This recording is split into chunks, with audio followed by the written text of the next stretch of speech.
अस्सलामुअलैकुम। कैसी है मेरी यूट्यूब फैमिली। उम्मीद है कि सब ठीक ठाक खैरियत से होंगे और जहाँ कहीं भी होंगे अल्लाह ताला की हिफाजत में होंगे। लोगों की बातें ऐसी होती हैं कि अगर आप उनको अपनी कमर पे ला देंगे तो कमर टूट जाएगी। उनको अपने पैरों तले रख कर एक ब्रिज बनाएं और उन पर चढ़ते जाएं और कामयाब हो जाएं। ज़िंदगी में जब भी आपको कामयाबी चाहिए तो हमेशा दूसरों की दुआएं लें। हमेशा किसी को कहने से दुआ नहीं मिलती है। असल दुआ वो होती है जो किसी के दिल से निकलती है। यकीन जानिए कि दुआओं का रंग नहीं होता है, लेकिन जब ये रंग लाती हैं तो ज़िंदगी में बेइंतहा रंग भर देती हैं। किसी इंसान का दो चीज़ें देने से कोई नुकसान नहीं होता। एक तो मुस्कुराहट है और दूसरा दुआएं हैं। दुआएं हमेशा बांटते रहिए। तो आप यकीन जानिए कि जो दुआ आप दूसरों के लिए कर रहे हैं वही दुआ पलट कर आपके लिए ज़रूर आएगी और अल्लाह ताला अपने उस बंदे को ज़रूर उस दुआ के सिले में कुछ ना कुछ नवाजता है। जो वो दूसरों के लिए दुआ करता है, अल्लाह ताला वो दुआ उसके लिए भी जो है फरिश्ते आमीन बोलते हैं और उसके हक में भी वो दुआ कबूल हो रही होती है। जिसने सुख में अल्लाह ताला का शुक्र अदा किया, यकीन जानिए कि जब वो दुख में होता है तो अल्लाह ताला उसकी ज़रूर मदद करते हैं। और एक बात हमेशा याद रखिए कि अगर आप कोई नेक काम कर रहे हैं तो आप इस यकीन के साथ करें कि इसका सिला किसी बंदे ने आपको नहीं देना, बल्कि अल्लाह ताला ने देना है। अपने नेक कामों का सिला हमेशा अल्लाह ताला से ही मांगिए।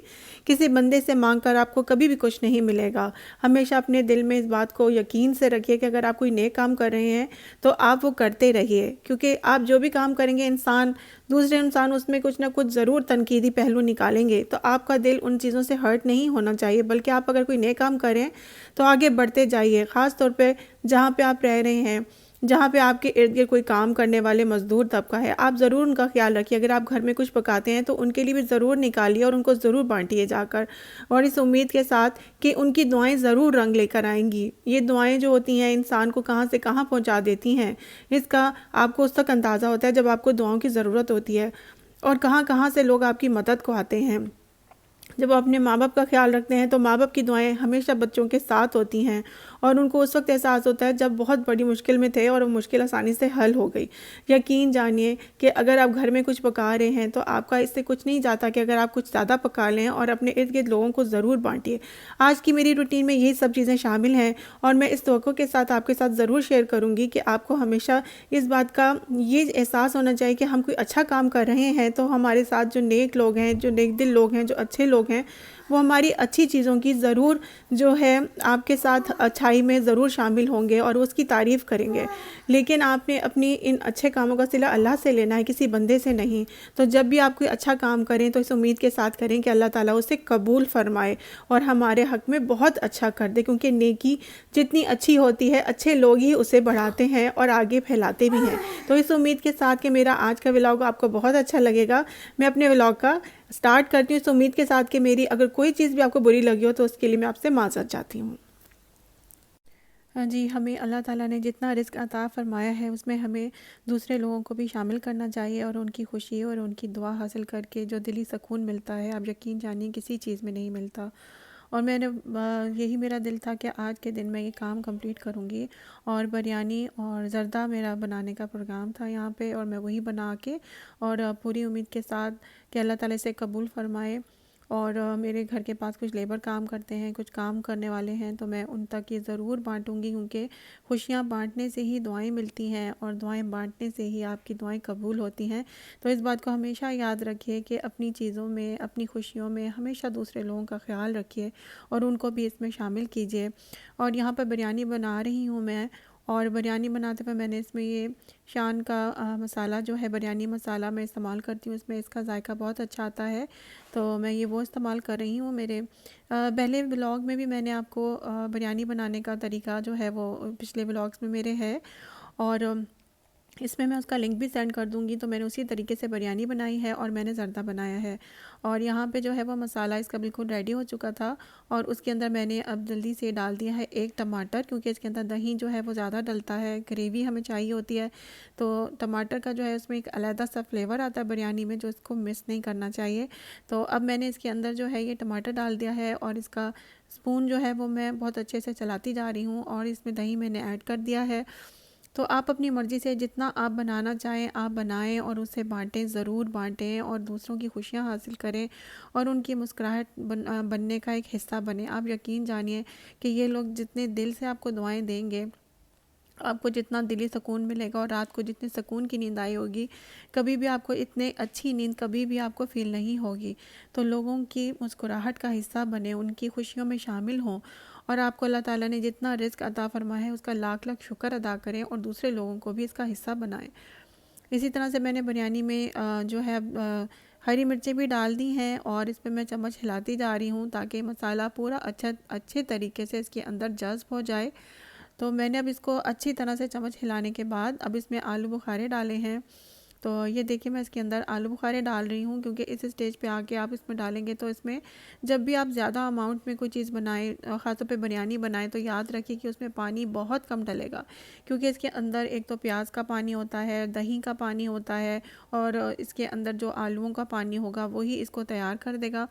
तो बड़ी अमाउंट में जब भी आप कोई चीज़ तैयार करें तो इस बात का याद रखें कि इसमें आपने पानी नहीं डालना है ज़्यादा। मैंने बिल्कुल थोड़ा सा पानी डाला था और अब मैंने इसको ढक दिया है ताकि मसाला रेडी हो जाए। और अब मेरा मसाला बिल्कुल रेडी होने को जो है वो तैयार था, तो मैंने इसके अंदर लेमन जूस डाल दिया है। अब लेमन जूस डालने के बाद मैं इसमें चम्मच हिलाऊंगी और चम्मच हिलाने के बाद वापस मैं इसको ढक के रखूंगी पकने के लिए। तो अगर लेमन जूस शुरू में डालना चाहें तो आप डाल सकते हैं, लेकिन मैंने शुरू में दही डाला था तो वो मुझे लगा कि जब तक दही इसके अंदर रच बस जाए उसके बाद आखिर में इसमें लेमन जूस डालना चाहिए ताकि उसका एक अलग फ्लेवर जो है वो हमेशा कायम रहे। अब मैंने इसको ढक दिया है ताकि कुछ देर और पकता रहे और इसका मसाला अच्छे तरह से जज़्ब हो जाए। और अब बिरयानी बिल्कुल रेडी हो चुकी है और मुझे इसी हालत में चाहिए थी। अब मैं इसका चूल्हा बंद करके इसको साइड पे रख दूँगी और दूसरे बर्तन में मैंने बिरयानी के लिए जो है वो चावल बॉईल करने के लिए पानी उबलने के लिए रख दिया है ऊपर और उसके अंदर मैंने नमक और उसके अंदर बादियान का फूल डाला है। और दूसरे चूल्हे पे मैं ये ज़र्दा बना रही हूँ। ज़र्दे में पानी डालने के बाद सबसे पहले पानी में आप उसका कलर डाल दें। कलर डाल के जब पानी उबलना शुरू हो गया तो मैंने इसके अंदर चावल डाल दिए हैं अब।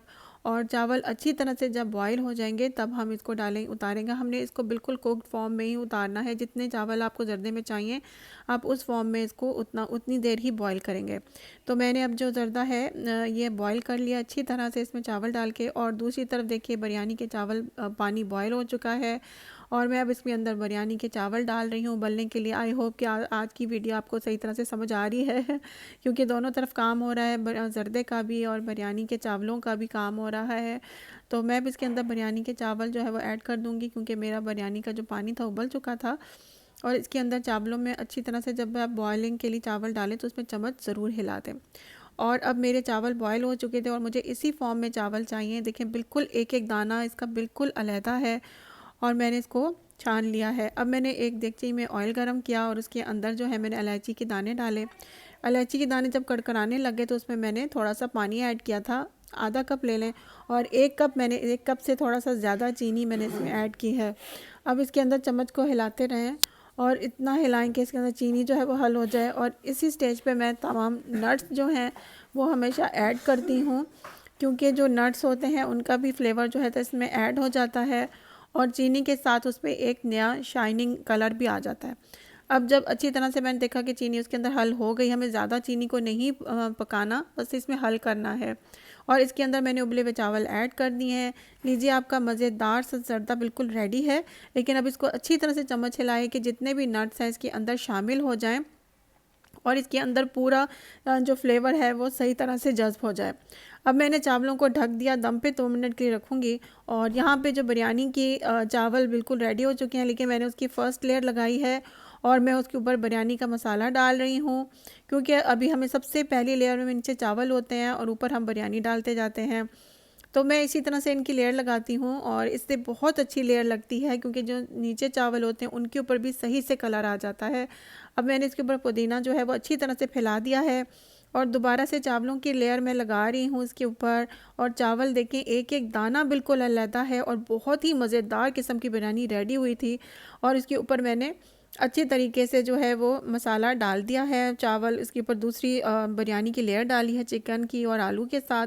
और अब मैं इसके ऊपर चावल डाल दूँगी, फैला दूँगी इसके ऊपर तो आप ये याद रखिए कि बिरयानी की हमेशा दो से कम लेयर्स नहीं होनी चाहिए, 2 या उससे ज़्यादा हो तो बहुत ही अच्छी बिरयानी की बहुत ही अच्छा टेस्ट आता है। अब मैंने इसके ऊपर चावल फैला दिए हैं और उसके ऊपर दोबारा पुदीने का मैं फैलाऊँगी, और हरी मिर्चें मैं उसके ऊपर लाजमी रखती हूँ क्योंकि उनकी एक अलग खुशबू आती है। और ऊपर मैंने बिरयानी का जो है वो ज़र्दा रंग भी डाल दिया और उसको ढक दिया। अब मेरे ज़र्दा जो है वो बिल्कुल रेडी हो चुका है। इसको मैंने जो है वो 2 मिनट का सिर्फ दम दिया था क्योंकि चावल हमारे रेडी थे। और अब देखिए जी, बिरयानी भी बिल्कुल रेडी हो चुकी है। और बिरयानी अब मैंने जिन कंटेनर्स में डालनी है वो मैं आपको दिखाती हूँ। मेरे पास घर में जितने कंटेनर्स थे वो कम थे, तो मैंने फिर ये 10 का सेट और मंगवा लिया था एल्यूमिनियम का, क्योंकि जो एल्यूमिनियम का ये जो कंटेनर्स होते हैं इनमें बिरयानी बहुत शानदार तरीके से अगर आप रखें तो बिल्कुल गर्म रहती है। और इस तरह से पैक मैं कर दूँगी। तो अपने साथ अपने बच्चों को ज़रूर शामिल कीजिए, अच्छी चीज़ों में उनको बढ़ा चढ़ा के अपने साथ शामिल करें। और अब हम लोग को भूख लग रही थी तो हम लोगों ने भी अपने लिए बिरयानी और ज़र्दा निकाला और खाया। और इसी तरह से मैंने पैक्स बना लिए और बस फिर हम लोग रवाना हो गए देने के लिए। रास्ते में मुझे जहाँ पर काम करते हुए कुछ नज़र आए और जिनको मुझे लगा कि अभी खाने का भी टाइम है। और बस ये सब एक किस्मत का खेल होता है, जिसके नसीब में जितना रिस्क होता है, आप कहीं पर भी चले जाएं, कहीं पर भी रहते हो तो उस तक लाजमी पहुंच जाता है। तो मेरा इस चीज़ के ऊपर बिलीव है बहुत सख्त कि जिसके नसीब में जो कुछ होता है उसे मिलता है, और जिसके नसीब में जितनी इज़्ज़त होती है उसे मिलती है, क्योंकि इज़्ज़त और रिस्क देने वाली ज़ात तो अल्लाह ताला की ज़ात है। हम तो सिर्फ अल्लाह ताला के बहुत गुनहगार बंदे हैं। अल्हम्दुलिल्लाह, अल्लाह ताला इसे कबूल फरमाए। मुझे उम्मीद है कि मेरा आज का व्लॉग आपको बहुत अच्छा लगा होगा, और अगर व्लॉग बनाते वक्त मुझसे कोई गलती हो गई हो, कोई बात बुरी लगी हो, तो उसके लिए मैं आपसे माज़रत चाहती हूँ, माफ़ी चाहती हूँ। इस उम्मीद के साथ इंशाअल्लाह ताला home sweet home with Saima के साथ अगले व्लॉग में जल्द अज जल्द मुलाकात होगी। तब तक के लिए मुझे इजाज़त दीजिए। अल्लाह हाफिज़। अपना बहुत सा ख्याल रखिएगा। अल्लाह हाफिज़।